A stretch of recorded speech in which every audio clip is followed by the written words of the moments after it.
tungkol sa dizziness at tinnitus. Alam nyo naman dizzy, di ba? Madalas tayong mahilo. Actually, pinag-uusapan pa lang yung hilo, feeling mo mahihilo ka na. So, hilo, bakit? At kasabay nito minsan yung umuugong sa tenga. Parang meron ka naririnig na sound, tumutuloy rin yun sa hilo. So, tignan natin ano dahilan ng vertigo, tinnitus, at ano yung natural na lunas at mga gamutan dito. So, pag sinabing hilo muna, dito muna tayo sa hilo, maraming klaseng hilo. Okay? Ang tunay na vertigo, yun ang topic natin ngayon. Kung naka-experience na kayo, naka-experience na ako nito, talagang umiikot talaga ang paligid. Parang galing ka sa merry-go-round. Talaga, pag tingin mo talagang iikot siya. O, nakaupo ka lang o nakahiga ka, iikot siya talaga. Nakakatakot siya, nakaka-panic, strong sense of motion or spinning. Merong hilo na parang disequilibrium. Parang wala ka lang sa balance. Ibang usapan tong walang balance. Baka may edad, baka stroke, di ba? Merong lightheadedness na hilo, parang dimidilim, parang inaantok. Ibang klaseng hilo yon. May parang dumidilim, mawawalan ng malay, iba naman yon. Ang tunay na vertigo talagang umiikot. Minsan sumasabay ang ugong sa kanang tenga, kaliwang tenga, umiikot talaga siya. So ano gagawin natin? Bigyan ko muna kayo short tips. Basta may vertigo, upo ka muna. Okay? Upo, kunyari sa umaga nangyari, upo, dilat lang, tingin lang sa isang area. Okay? Pag nauuhaw ka, humingi ka ng tubig, baka wag na lang ikaw kumuha, matumba pa kayo, inom ka lang ng tubig para hindi ka ma-dehydrate. Tapos ingat lang na hindi ka matutumba, magsabi ka sa mga kasama mo sa bahay na may vertigo ka. Okay? Bawal ang alak, kape at sigarilyo, lalong lalala. Maraming cause ng vertigo, kadalasan pagod, puyat, kaya tulog kailangan. Masyado maingay, masyadong noisy, masyadong maggalaw yung ulo, lalong magba-vertigo. Dapat dahan-dahan lahat. At huwag magpapanik. O, nakakapanik, isipin mo, nako, ano ba to? Stroke ba to? Ano ba nangyayari sa akin? So, ang vertigo, saan nanggagaling to? Actually, sa tenga siya nanggagaling. Maraming cause ang vertigo. Isang mga dahilan dito, pwedeng may sipon. Okay? Pag may sipon, maraming uhog. Diba? Marami kang sipon dito. Minsan pumupunta sa tenga. At namamaga yung tenga. Nagkakaroon ng tubig sa tenga. Pwede ring allergy. Pag sobra kang allergy, nagkakasipon din.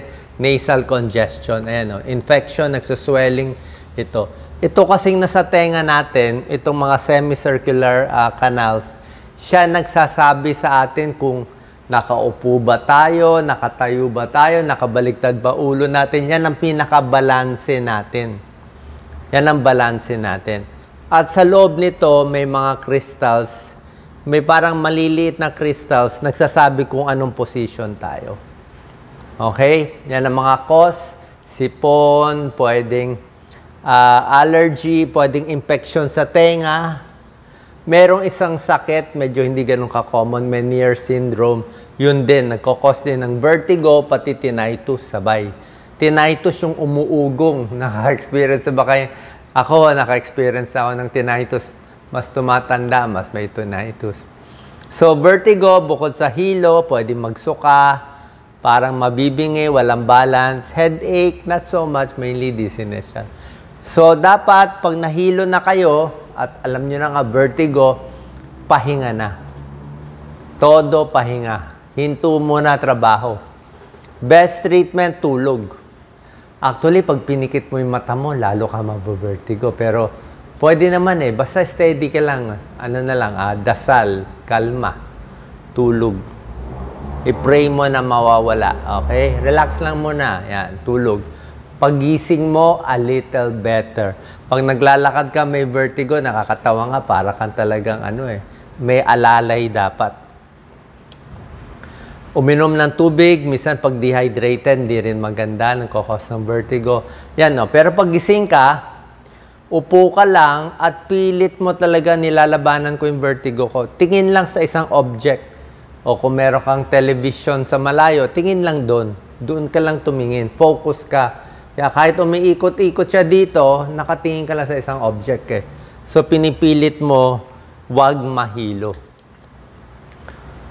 Sa labat, pwede may tulong konti, pero merong mga gamot. Okay? May gamot para sa hilo, merong mga meclizine, ito yung mga Bonamine. Wala po tayong na-advertise. Basta over-the-counter, maraming meclizine, merong Dizitab, merong beta-histine, commonly known as Circ. Yan ang talagang nire-reseta ng doktor. Okay? So, upo, dahan-dahan ng lakad, huwag matutumba, hawak maigi, ha? Hawak. Baka matumba tayo. Pupunta sa doktor kung tingin mo sobrang lala yung vertigo, hindi mo alam gagawin. Actually, tinuturo ko na sa inyo dito. Or kung duda mo na yung hilo mo, hindi dahil sa vertigo. Baka ibang dahilan. Baka stroke, baka ibang problema sa brain. Yun, pwede ka na mag-isip. Mamaya i-explain ko ano pa yung mga possibilities sa hilo bukod sa vertigo. Yan. Pakita ko muna yung mga iba bago ko bigay yung gamutan sa vertigo.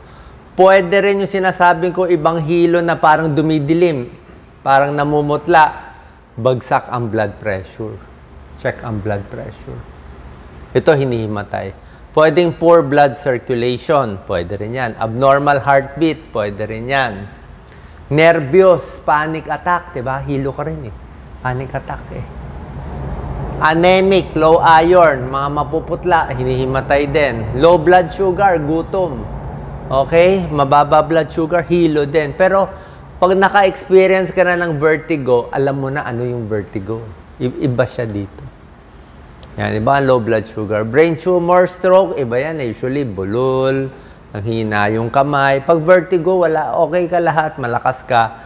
Ano lang, hilo, at madalas may sabay na ugong. Heart attack, alam mo naman sa dibdib to eh, di ba? So, medyo iba to. Sa vertigo, ganito nangyari. Normally, merong mga crystal sa tenga natin para alam natin yung position ni.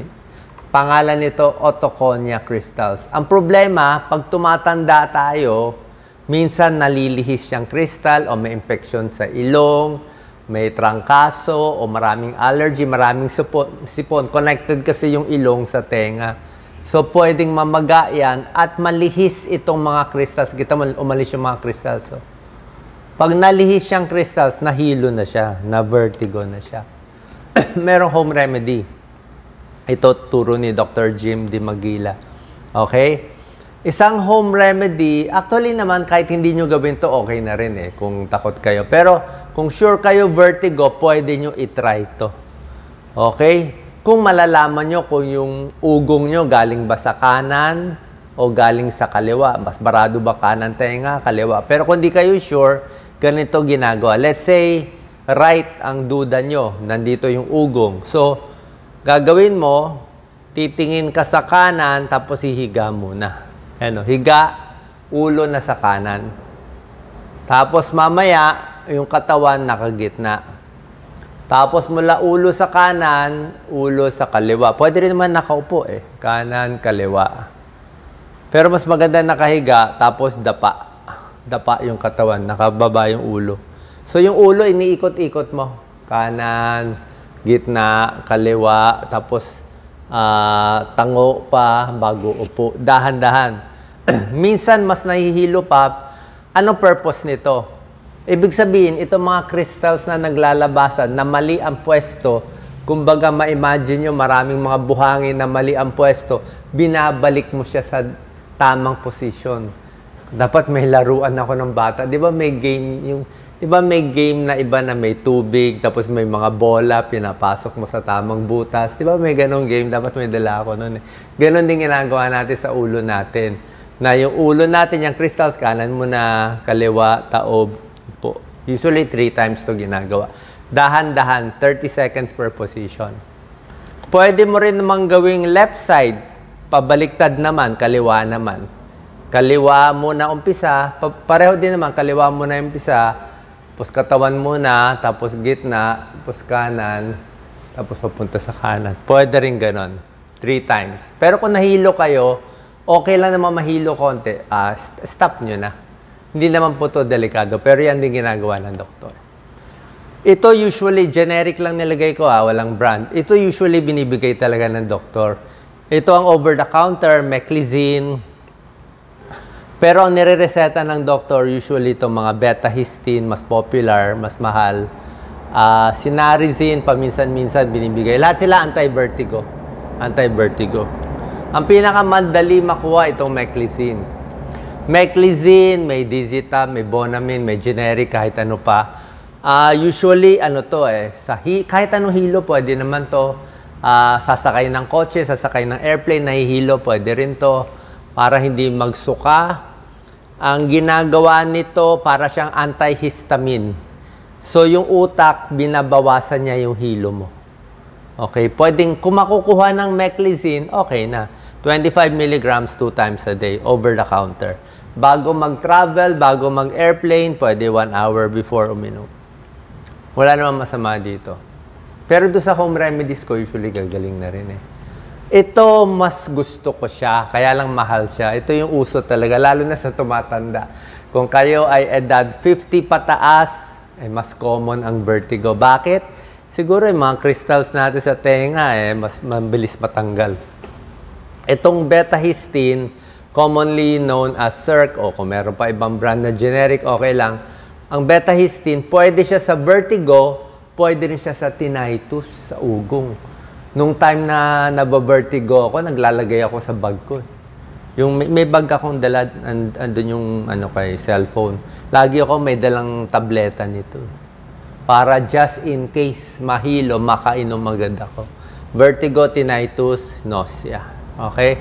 Pwede yan sa vertigo, pwede sa tinnitus.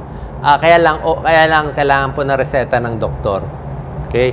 Pang matagalan ng inom nito, 1 week, 2 weeks, maraming dosage 8, 16, 24 milligrams, mga 2 times a day. Yung mga ENT specialist, gusto nila 24 milligrams 2 times a day. Ako, mababa lang dose ko, 8 or 16 lang ako. Medyo takot ako sa mataas na dose. So, nasa sa inyo, kung payat ka lang naman, 8 or 16 twice a day. Usually, 1 week hanggang umokay, 1 or 2 weeks. Sinarizine, usually binibigay ito kung merong brain problem. Ito, more neurologist nagre-reseta nito, lalo na kung may edad. Ang problema lang dito, nakakaantok. Kaya minsan ayaw natin nakakaantok. Okay, mas okay itong beta-histine at Meclizine. Okay? Sa motion sickness, alam naman natin motion sickness, sasakyan. Okay, so ingat lang. Tulad na sinabi ko, may gamot. Anong trigger ng hilo? Nabigay ko na sa inyo, di ba? Pwedeng nervyos, pwedeng stress, pwedeng depression, pwedeng bisyo, mga diabetic, more common. Minsan yung gamot, side effect, papaalam niyo sa doktor niyo kung baka may gamot kayo nakakahilo. Siyempre, healthy lifestyle, mas maganda. Iwas puyat, bawas stress, bawas naman lahat ng sakit. Usually, stress-related din yung hilo, vertigo, pati yung tinnitus. Okay, ito lang, oh. Kain ng masustansya, exercise, good habits. Pag tinnitus naman, pag ugong na, usually beta-histine lang ang mas bagay dyan. O, tingnan natin ang tinnitus. Tinnitus is ugong sa tenga. Lagi ko na-experience yan. May time, ako kasi minsan may araw na konting ugong, nilalagyan ko pa nga ng number na parang 1 to 10, akin lang to, 10 pinaka-ugong, 0, wala. Ako minsan sasabihin ko kay Doc Lizette, nako, ugong ko ngayon 5. Paggising ko pa lang, pagtahimik, parang may hangin na hindi mo maintindihan. So, anong cause ng tinnitus? Pwede ring sipon. Pwede ring allergy. May allergic rhinitis ako, di ba? Ayan, napunta sa pwedeng barado tenga mo, may tutuli. Di ba? Ano sound niya? Parang bubuyog daw. Parang hindi bubuyog sa akin. Parang engine na umaandar. Parang makina. Parang makina. Parang electric fan. Medyo parang electric fan. Parang ilaw na maingay. Parang Sa akin, parang may hangin siya eh. At nakaka-stress to. Kasi maingay eh. Oo. Pero hindi naman usually delikado. Ano problema sa ugong? Katulad nung sinabi ko kanina, yung vertigo, natanggal yung mga crystals, di ba? Ito naman, nasira yung buhok dito sa cochlea. Parang medyo tumatanda. Kaya may ugong na siya. Kumbaga sa speaker ng computer mo, parang ito speaker. Parang sa mga speaker, parang hindi na maganda yung sound pag tumatanda. Parang may damage na, kaya minsan tiis. Diba? Pwedeng may earwax, may barado, may infection, pwedeng may trauma, kaya nag-tinnitus. Pwedeng malakas na, mahilig makinig sa malalakas na sound, may Meniere's disease, may butas eardrum, may ibang problema sa tenga. Iwas sa trigger ng tinnitus, ugong. Kulang sa tulog. Yan, kulang sa tulog. Ako, allergy. Kaya minsan, pag may tinnitus ako, o parang takot ako sa vertigo, imbis na iinumin ko itong mga meclizine, betahistine, iba iniinom ko. Iniinom ko, pang-allergy. Okay? Pang-allergy medicine ang iniinom ko. Kasi pag naggamot yung allergy, mawawala din yung hilo. Yun ang trigger ko. Okay? Anxiety, depression, stress, maingay na sound, nagbabago panahon, pollution, allergy, TMJ, pwede rin. High salt, high sugar, unhealthy diet. Dehydrated, hindi maganda. Smoking, alcohol, droga, kape, ayaw rin nila. Minsan mas umuugong. Hindi siya simple. Actually, may lumang doktor, ganyan daw ang turo niya. Pag umuugong, lagay daw yung dalawang daliri dito, tapos sabihin mo daw, hey, pipapaganin mo, hey, yan ang turo ng nanay ko noon pwede siguro, parang nawawala, napapop mo lang konti, parang nalalagyan mo lang ng sound.